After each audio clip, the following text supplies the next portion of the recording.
So, on to my third question now. So, were there other lesser-known gangs who were also present at the time? Because also we know about the Crays and the Richardsons, but there were perhaps the other lesser-known ones, and if so, who were they, and what were their roles in 60s gangsterism? Well, to be quite honest, if you're a good criminal, you should not tell everyone you're a criminal, should you? Or you're going to get caught if you're a good criminal.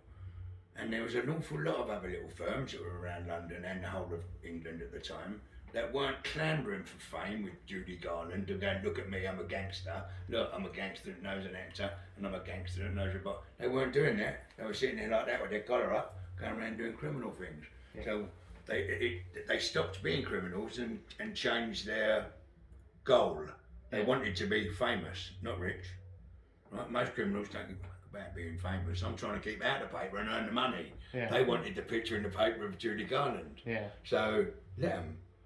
Yeah, because all the real criminals that were naughtier than the Crays, that the Crays used to employ to do their dirty work and then get the benefit or the glory of it when they didn't do it. Yeah. Yeah, if somebody wants someone shot and they go, Dave, can you get this done for me? I'd go, yes. Go and ask him to do it. He'd go and do it, and then he'd come up to me and go, thanks, Dave. I never fucking done it. Yeah. Right, and nor did they. Yeah. You understand what I mean? But they, where was you, baby? What was it? Yeah, but the other gangsters, the people yeah, the that... other gangsters, I can't actually tell you who they were, because they have actually spent all of their life trying not to be famous and let the Crays go, look, I'm a gangster. But there was an awful lot of other very naughty little firms in the whole of East London, North London, South London. Yeah, there's a lot of them, and their role was doing what their boss told them to, the Crays, and the Crays are getting the credit for it. Yeah, and I think they weren't actually doing nothing criminal. They were sitting there with Judy Garland and all that. Yeah. Right, and everyone else done went. But everyone around here now that gets caught doing anything goes on with Dave Courtney. Yeah. Anyone in North London gets caught or having it hard, they go on with the Adams. Any Irish bloke goes on with the IRA. Every Chinese bloke pretends to do kung fu. Yeah. You understand what I mean? Like, we're just like that. We're like that. Yeah. But they took an awful lot of credit for things that were fuck all to do with them, and because they enjoyed the limelight and wanted to go, look at us, we are gangsters. Their sell-by date was closing by the day. Yeah. Because every other gangster was going, no pictures. Yeah. Meet me down the alley. They're going, can I have a picture here? Look. Yeah. Well, that put a very short lifespan on the Crays in reality. Yeah. But it's romantic for people now afterwards, 60 years down the line. You're going, wow. Well, but it's not actually the truth. It's nowhere near as romantic and beautiful as the myth. Yeah. And no one or nothing is as big as a myth. Yeah. Not Al Capone, the Crays, Dave Courtney. No one or nothing is as big as a myth. And they believed their myth. Yeah. So they thought they could still be gangsters and run into a pub and shoot someone in front of everyone and no one was going to grass them up. If that was that deluded. Yeah. Because they were famous on a picture of Judy Garland. Yeah, that's true. Dickhead. And I believe that the one you're referencing to is like the George Connell shooting in the of course, yeah. I mean, that was kind of like the pinnacle moment behind the Crays, because at that moment they were kind of, acquitted almost in the trial after, Boothby went to the Sunday Mirrors. And I think that kind of power did allow them to kind of go across this cycle of destruction. So kind of we're just more on that, kind of we have this lifestyle which is is very jubilant, very consumeristic in other ways and very jubilant that.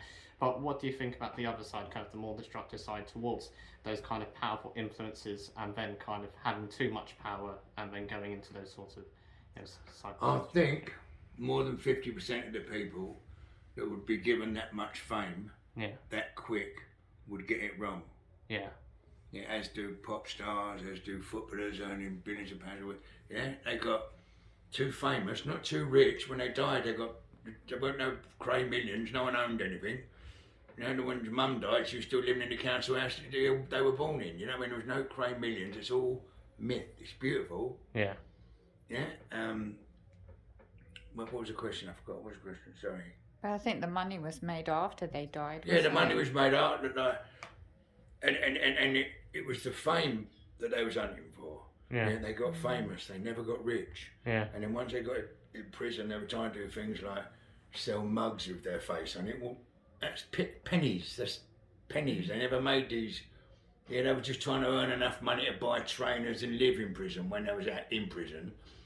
But the myth and the romance of what they were was growing by every year they were locked up. Say you was a a Michael Jackson fan, Yeah. you could pay £60 for a ticket and go and watch him at Wembley. But if you're a Cray-Trim fan, you couldn't never ever see them because they're locked up for 35 years. It made them more. The mystique around them was a lot more. It weren't real.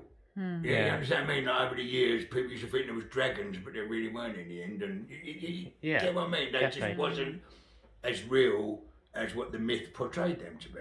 Yeah, and I definitely do think that's true because I was listening to the Cray tapes that's just three weeks ago, and it was actually the fact that I think Ronnie Cray was sitting in the car and he said to the person next to him that, you know, I don't really like this, you know, I don't feel good about this.